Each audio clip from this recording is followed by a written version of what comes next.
Okay, this is Lofty. I'm going to attempt a PI video. Let's start out by saying that this is not the best way to do things. This is just the way I do things. I don't like doing PI, so I want to spend as less time as possible doing it.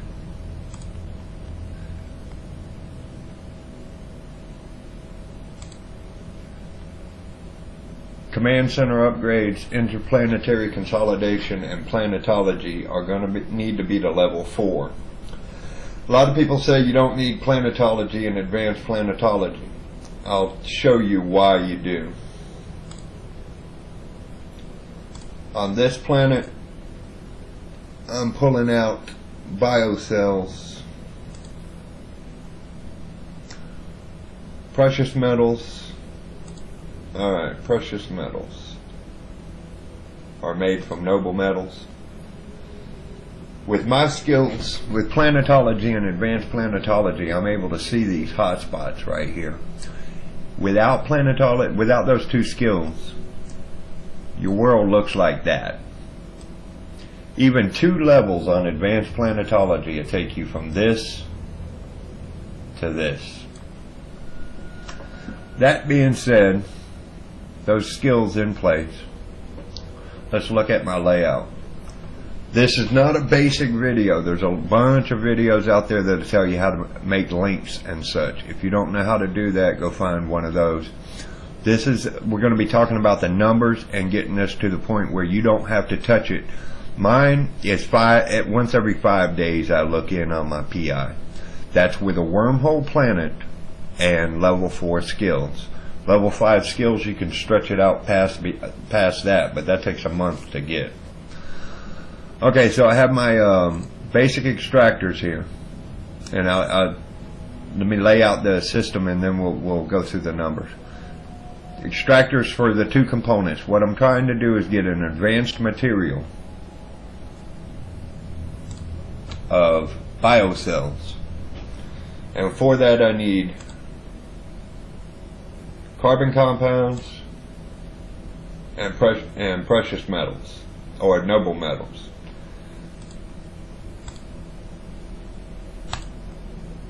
I have 2 storage facilities, 2 basic industry for each storage facility, and 2 advanced facilities.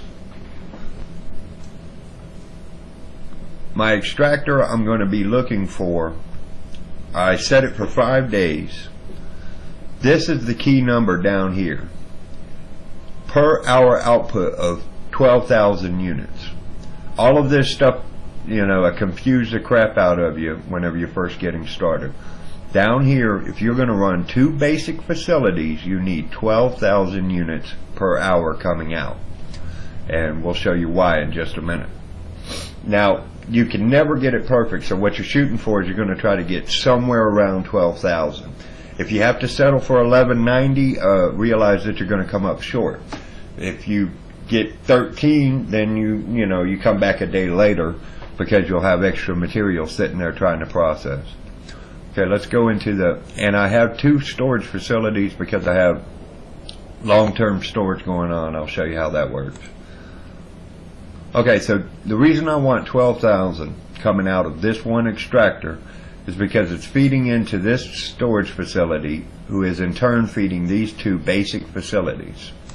The basic facility, it inputs 3,000 units every 30 minutes, which is 6,000 an hour. So 6,000 an hour runs this facility, 6,000 an hour runs this facility. That's 12,000 an hour.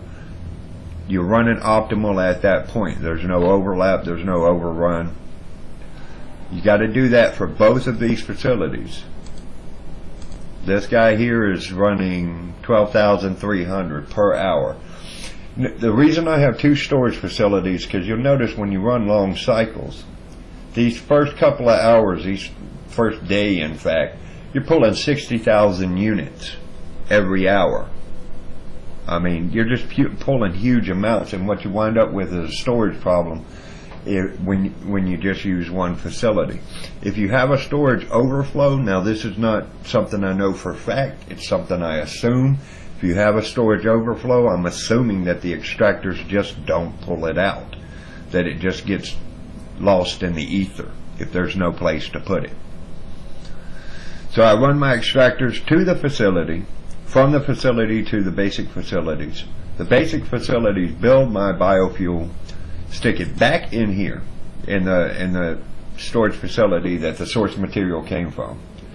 Now that we have the basic materials coming into the first storage facility and the basic materials running into the second storage facility, we pipe those all out to the advanced storage facility, who gives me my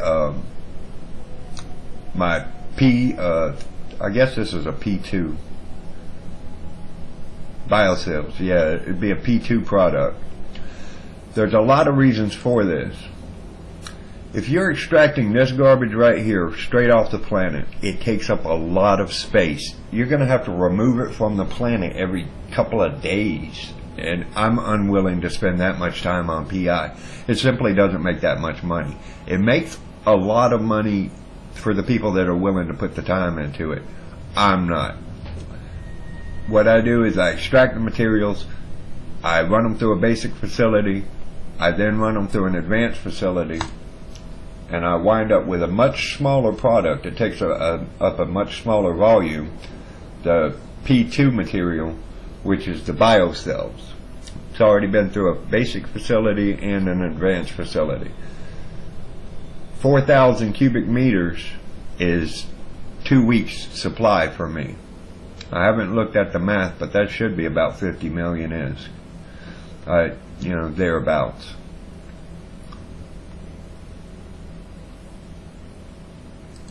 So let's go over this one more time. The key factor right here is your extraction. You want it at 12,000 units per hour. That way it'll fuel both of your basic facilities. Keep this one at 12,000, keep this one at 12,000. You'll fuel both of your facilities, and which will in turn, the production amount from here is output per cycle is 20 units per 30 minutes, which is 40 units per hour, which is exactly what it takes to fill up your advanced facility. So if you didn't have the skills to run, well, I don't suggest going below Command Center level 4. You're just not going to make any money at it. But if you wanted to do one at a time, it would be possible to go 6,000 units per hour, one facility, one advanced facility. They'll keep each other running smoothly with no major overlap. The only overlap that takes place is you notice that this 12,000 isn't actually 12,000, it's 12,800. That'll run, I can run this thing for a month before I have to go pick this stuff up. That's the reason I have 2 storage facilities. If I needed to, I could take this biocels. If it got too big, I could transfer half of it back over to the other storage facility, so that way I could give myself some wiggle room. Like I said, I don't really like doing PI. The amount of money involved, it can be pretty good, but it's not as much as I would get, say, spending an hour and a half in an ice field mining ice. If I have to spend more than an hour and a half at a pop doing this, I'm not going to do it. Alright, thanks for watching.